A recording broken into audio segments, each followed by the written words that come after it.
Good afternoon everybody. First of all I'm extremely sorry, ఎందుకంటే మీ ప్రోగ్రామ్ని ఒక రకంగా డిస్టర్బ్ చేసినట్టుగా నాకు అనిపిస్తుంది. ప్రియమైన చిన్నారి విద్యార్థులకు మరియు వచ్చేసినటువంటి గౌరవ తల్లిదండ్రులందరికీ కూడా మరియు ఆర్గనైజర్స్కి నా యొక్క శుభ మధ్యాహ్నం. ఫస్ట్ ఆఫ్ ఆల్ బహుశా 2-3 months అనుకుంటా విష్ణు సార్ మా స్కూల్కి వచ్చి ఎబోనే అయింది, నేను మర్చిపోయాను. ఒకసారి అన్నారు, రాత్రి ఆల్ ఆఫ్ సడన్గా కాల్ చేసి ఇలా ఉంది సార్ అని అంటే ఫస్ట్ ఆఫ్ ఆల్ నేను చాలా సంతోషంగా ఫీల్ అయ్యాను. ఎందుకంటే ఒక ప్రైవేట్ ఆర్గనైజేషన్లో దట్టు సండే రోజు, ఈ రోజుల్లో సండే రోజు కొంత సమయాన్ని వెచ్చించడం అనేది మన ఇంట్లో మనం ఎలా ఇబ్బందిగా ఫీల్ అవుతామో మీ అందరికీ తెలిసిందే. ఎందుకంటే మనకు రాక వచ్చేది ఒక సండే 1 week అనేటువంటి ఆలోచనలో ఉంటాం. అందుకు ఫస్ట్ ఆఫ్ ఆల్ అప్రిషియేట్ చేశాను నేను. తర్వాత మీ పిల్లలందరూ కూడా ఈరోజు నాకు చూడముచ్చటగా అనిపించింది ఏంటంటే మీ డ్రెస్ కూడా చాలా బాగుందమ్మా. నాకు అనిపించినవి చెప్పడానికి నేను సరే వస్తాను సార్ అని చెప్పాను. నాకు ఇంకొక ఆప్షన్ కూడా ఇచ్చాడు పాపం సారు. నేను యాక్చువల్లీ ఇవాళ మార్నింగ్ వెళ్ళేది ఉండే, ఒకవేళ వీలు కాని పరిస్థితి ఉంటే రేపు సాయంత్రం రండి సార్ అన్నారు. కానీ రేపు సాయంత్రం వస్తే నేను ఇవన్నీ కూడా మిస్ అవుతాను, చూడలేను. అప్పుడు మనం మాట్లాడడానికి కూడా ఏముండదు. ఎందుకంటే మనం ఏదైనా మాట్లాడాలంటే మనకు ఫస్ట్ ఆఫ్ ఆల్ దాని మీద సబ్జెక్టివిటీ ఉండాలి. దట్స్ వై నేను చెప్పాను సార్కి, సార్ నో ప్రాబ్లం, నేను ఏమైనా మాత్రం 1% చాయిస్ ఉన్నా కూడా నేను వస్తాను సార్, మీ యొక్క ప్రోగ్రామ్ని విజిట్ చేస్తాను, చూస్తాను అని చెప్పడం జరిగింది. దానిలో భాగంగానే నా ప్రోగ్రామ్ని 1 o'clockకి పోస్ట్పోన్ చేసుకొని వచ్చాను. నా కోసం మీరందరూ కూడా ఇప్పుడు కాస్త ఎర్లీగా మీ యొక్క టైంని స్పెండ్ చేయాల్సి వస్తున్నందుకు sorry to all of you. రెండోది ఏంటంటే, నేను ఒకటి గమనించాను ఏంటంటే, ఇప్పుడు మీకు అర్థమై ఉంటుంది ఒక టీచర్స్ యొక్క బాధ. మనం ఏదైనా సబ్జెక్ట్ని చదివి రాయడం ఈజీ, కానీ ఆ సబ్జెక్ట్ని చెప్పాలంటే ఎంత డెప్త్గా చదవాలి, ఎంత గుర్తుంచుకోవాలి. ఇప్పుడు మీ సార్ చెప్పాడుగా 1 week నుండి మీరు కష్టపడుతున్నారు అన్నారు. నిజంగా కూడా నాకు చూసినటువంటి ఎవ్రీ యాక్టివిటీ చూడడానికి మనం చదువుతున్నప్పుడు ఎలా ఉంటుందంటే చాలా సింపుల్గా అనిపిస్తుంది, కానీ అది చేయడానికి అంటే ప్రతి ఒక్క పిల్లవాడు ఒక సిస్టమేటిక్ మేనర్లో ఎలా చెప్పాలి, దాన్ని తీసుకునేటువంటి పాయింట్స్ని ఏమంటారు వాటిని డెవలప్ చేశారు. స్కాన్ చేసుకొని పెట్టుకోవడం, చార్ట్ ప్రిపేర్ చేయడం, దాని గురించి సబ్జెక్ట్ నాలెడ్జ్ ప్రిపేర్ అవ్వడం. నిజంగా I not related to the bioscience, but heart, kidneys అంటే ఈ రోజుల్లో రియల్గా మనము యాజ్ ఏ పేరెంట్స్గా వీటి మీద అవేర్నెస్ చాలా పెరిగింది. అంటే అది ఈ స్టేజ్లోనే పిల్లలకి ఇన్డెప్త్ నాలెడ్జ్ ఇచ్చింది. అంటే అది ఇవ్వడం వల్లనే వాళ్ళు అంత బాగా ప్రిపేర్ అవ్వగలిగారు. Really they had to good explanation. In the same way skin, ear and కొన్ని ఫిజికల్ సైన్స్ ఎక్స్పెరిమెంట్స్లో నేను వాళ్ళని ఇంటరాక్ట్ కూడా అవ్వడం జరిగింది. వాళ్ళు చాలా బాగా ఎక్స్ప్లెయిన్ చేశారు. ఎనీవే ప్రతి ఎక్స్పెరిమెంట్ కూడా చాలా బాగా ప్రజెంట్ చేశారు. ఈవెన్ మ్యాగ్నెట్స్ కావచ్చు, మన రియల్ లైఫ్లో ఉండేటువంటి లెన్సెస్, 10th class టాపిక్స్, తర్వాత కొన్ని బయోడైవర్సిటీకి సంబంధించినటువంటి నాలెడ్జ్కి సంబంధించినటువంటి పిల్లలు అందరూ కూడా గుడ్ అండ్ వెల్ ఎక్స్ప్లెయిన్డ్. తర్వాత నేను అనుకుంటున్నా మీరు చాలా బాగా ప్రిపేర్ అయ్యామా అందరూ కూడా. ఎందుకంటే ఆ ఎక్స్ప్లెయిన్ కానీ కొంతమంది భయపడుతున్నారు, భయపడాల్సిన అవసరం లేదు. Free to say what you have to learn in the previous or running knowledge. ఇంకోటి ఏంటంటే, ఇప్పుడున్నటువంటి రోజుల్లో మనకు ఏది నేర్చుకుంటున్నామో అది కరెక్ట్ వేలో ఇంపోజ్ చేయడమే వెరీ వెరీ ఇంపార్టెంట్. అండ్ బ్లైండ్గా ఏది నమ్మొద్దు అనే దానికి మనం ఈ శాస్త్రీయ దృక్పథం. ఫర్ ఎగ్జాంపుల్ మనం ఇన్విజిబుల్ లిక్విడ్సే కావచ్చు, ఇంకా కొన్ని అంటే నిమ్మకాయలు కట్ చేసి అందులో రెడ్డిష్ రావడం, యాసిడ్ బేస్ అలాంటివి కూడా చేసినట్టయితే అంటే కొంత ఈ ఏరియాలో మీకు తెలుసు 3 నమ్మకాలు అంటారు కదా, అంటే ఎవ్రీథింగ్ ఈజ్ సైన్స్. ఎందుకంటే అబ్బాయి ఇందాక చెప్పాడు ఇది ఒక మ్యాజిక్ లాగా ఉంది sir, but it is not a magic, it is invisible liquid.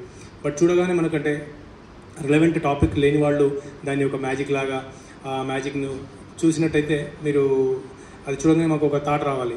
అంటే ఇప్పుడు మీకు ఇన్ని రోజులు పిల్లలు ఆలోచించారు, ఇప్పుడు అది చేసిన తర్వాత ఆలోచిస్తారు. మనం జాతరలో ఒక 2 typesలో క్లోజ్ చేసినటువంటి జార్ తీసుకొని ఆట ఆడుకుంటాం. అందులో కొన్ని రెపర్స్ వేసి 5 rupees కాయిన్, 10 rupees కదా ఆడుకుంటారు చూసారా. అందులో లిక్విడ్స్, అందులో ఒక చిన్న ఎయిర్ బెలూన్ ఉంటుంది, ఎయిర్ బబుల్ ఉంటుంది. దాంతో అది ఏమవుతుందంటే ఒక మ్యాజిక్ షో లాగా అది అమ్మేసుకుంటా ఉంటాం, మనం తీసుకుంటాం. బట్ మనం దాని గురించి అప్పుడు ఆలోచించాం.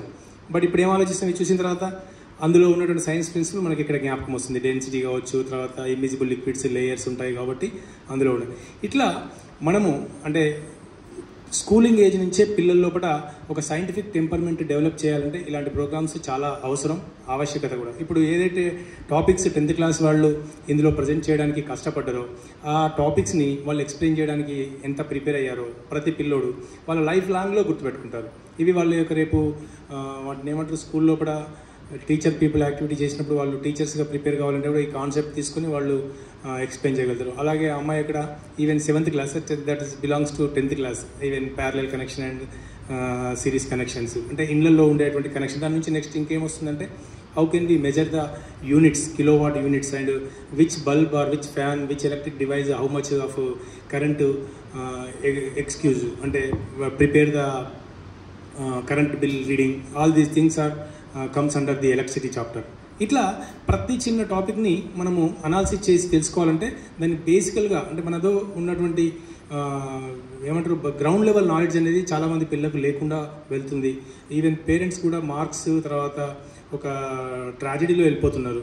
కాబట్టి బేసికల్ గ్రౌండ్ లెవెల్లో నాలెడ్జ్ రావాలంటే ఇలాంటి చిన్న చిన్న ఎక్స్పెరిమెంట్స్, తర్వాత అది ఎలా జరిగింది ఏంటి అని మన సరౌండింగ్లో ఇప్పుడు ఇందాక హ్యాబిట్యూడ్స్ గురించి చెప్పినప్పుడు ఆ అమ్మాయి అంటే మనం వాటి మీద కాన్సన్ట్రేట్ చేయమంటే ఎక్కడా కూడా మన సైన్స్ ఎక్కడో లేదు, మన సరౌండింగ్లో ఉండేటువంటి కాన్సన్ట్రేషన్ మీదనే మనకు సైన్స్ అనేది ఉంది. ప్రతి విషయాన్ని కూడా క్షుణ్ణంగా అబ్జర్వ్ చేసినట్టయితే రోడ్ యాక్సిడెంట్ జరగకుండా వాళ్ళు లెన్సెస్ యూజ్ చేయడం, తర్వాత ఈ ఘాట్ సెక్షన్ లోపల లెన్సెస్ యూజ్ చేస్తారు, రేర్ వ్యూ మిర్రర్ల లెన్స్ యూజ్ చేస్తారు, తర్వాత అంటే మన రియల్ లైఫ్లో యూజ్ చేసే మైక్రోస్కోప్స్లో లెన్స్ యూజ్ చేస్తారు. ఇట్లా ప్రతి చిన్న విషయం కూడా మన సరౌండింగ్లో ఉండేటువంటి real life situations related to our science అనేటువంటి విషయాన్ని మనం కనుక గమనించినట్టయితే మన ఇంట్లో మన పేరెంట్స్కి మన పిల్లల్లో అవేర్నెస్ తీసుకురావచ్చు. అదేవిధంగా ఆరోగ్యం పట్ల, తర్వాత సైంటిఫిక్ టెంపర్మెంట్, తర్వాత ఇంకా చాలా విషయాల్లో కూడా మంచి మంచి ప్రోత్సాహం జరుగుతుంది. కానీ ఎనీవే చాలా మంచి ప్రోగ్రామ్ని ఆర్గనైజ్ చేశారు. ఈ ప్రోగ్రామ్ని ఆర్గనైజ్ చేయడం అంటే ఒక్కొక్కరు ఒక్కో దృష్టితో చూస్తారు.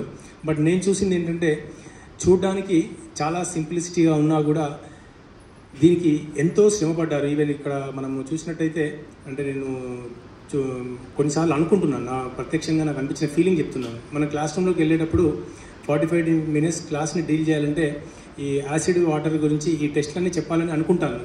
బట్ ఆ 45 minutesలో అది ఎంత అంటే ఒక చిన్న గ్లాస్ కావచ్చు, తర్వాత యాసిడ్స్ ప్రిజర్వ్ చేయడం, పేపర్స్ pH పేపర్స్ కావచ్చు, తర్వాత ఇవన్నీ కూడా తీసుకురావడం, తర్వాత ఏదైనా యాక్టివిటీ చేస్తా అనగానే ఫస్ట్ ఆఫ్ ఆల్ ఇండిసిప్లిన్, పిల్లలంతా కూడా ఏదో ఇలా గోలగా రావడం, దాన్ని యాక్టివిటీ అంటే ప్రతి ఒక్కరికి కూడా అది చేయాలనేటువంటి హ్యాండ్స్ ఆన్ ఎక్స్పెరిమెంట్ కలిగించాలనేటువంటి భావన నాకుంటుంది. చూస్తే ఈ రోజుల్లో ఇంకా ఇలాంటివి కనుక చూసినట్టయితే ఇవన్నీ కూడా ఫిజికల్గా, ఇలా కాకుండా మీరు ఈ టెక్నాలజీ డెవలప్ అయింది కాబట్టి so many sources are there. వెనకట్లో అంటున్నా ఏం లేవు మాకు అసలు ఇంతవరకు. ఇప్పుడు మీరు చేసినటువంటి ఎక్స్పెరిమెంట్స్ మేము ఇంటర్మీడియట్ డిగ్రీ స్థాయిలో నేర్చుకున్నామంటే ఇట్ ఈస్ వెరీ ఆశ్చర్యమైనటువంటి విషయం. కాబట్టి ఈవెన్ యాసిడ్ అంటే కూడా తెలియదు మాకు, ల్యాబ్లోకి వచ్చాక ఇంటర్మీడియట్లో తెలిసింది. ఎందుకు అంటే అప్పుడు ఏం విధమైన సోర్సెస్ లేవు. బట్ ఇప్పుడు మీరు కనుక చూసినట్టయితే యూట్యూబ్ కానీ, గూగుల్ కానీ, సెల్ ఫోన్స్, తర్వాత చాలా సోర్సెస్ ఉన్నాయి కాబట్టి చిన్నపిల్లల స్థాయిలోనే చాలా మార్పు వచ్చింది. మరి ఇవన్నీ కనుక చూసినట్టయితే దేని గురించి అని అంటే ఇప్పుడు మనకి మీకు అందరూ గవర్నమెంట్ పిల్లలు ఉన్నారు కాబట్టి మీకు కూడా తెలిసే ఉంటుంది. ఇన్స్పైర్, తర్వాత డిస్ట్రిక్ట్ సైన్స్ ఫేర్ ఇలాంటివి కండక్ట్ చేస్తున్నారు. ఎందుకు కండక్ట్ చేస్తున్నారు అంటే పిల్లల లోపల సైంటిఫిక్ టెంపర్మెంట్ లేకపోవడం వల్ల ఎంతో హ్యూమన్ సోర్సెస్ ఉన్నటువంటి మన భారతదేశం లోపల సైంటిస్టులుగా చాలా తక్కువ మంది రాణిస్తున్నారు. మరి పిల్లలకి స్కూలింగ్ ఏజ్లో నుంచే ఇలాంటి అన్వేషణ, తర్వాత ఎంతూజియాస్టిక్ డెవలప్ చేయాలంటే, వాళ్ళ లోపల సైన్స్ పట్ల డెవలప్మెంట్ యాక్టివిటీస్ జరగాలంటే ఇలాంటి ప్రోగ్రామ్స్ చాలా ఉపయోగపడతాయని నా యొక్క ఆలోచన. అదేవిధంగా మీరు కూడా ఒక మూస విధానంలో కాకుండా ఇంజనీరింగ్, డాక్టర్ అలానే కాకుండా సైంటిఫిక్ వైపు ఇంకా వెళ్ళినట్టయితే కొంత లేట్ సెటిల్మెంట్ అయినా కూడా సైంటిఫిక్ టెంపర్మెంట్ కనుక డెవలప్ అయితే వాళ్ళు రీసెర్చ్ స్థాయిలో వెళ్ళి కొత్త కొత్త అన్వేషణలు కనుక మన సొసైటీ కనుక అందించినట్టయితే ఇంకా ముందు ముందు మంచి భవిష్యత్తు మీకు ఉంటుందని చెప్పి కోరుకుంటూ, మీ అందరూ ఇలాంటివి ఇంకా చాలా నేర్చుకుని మీ యొక్క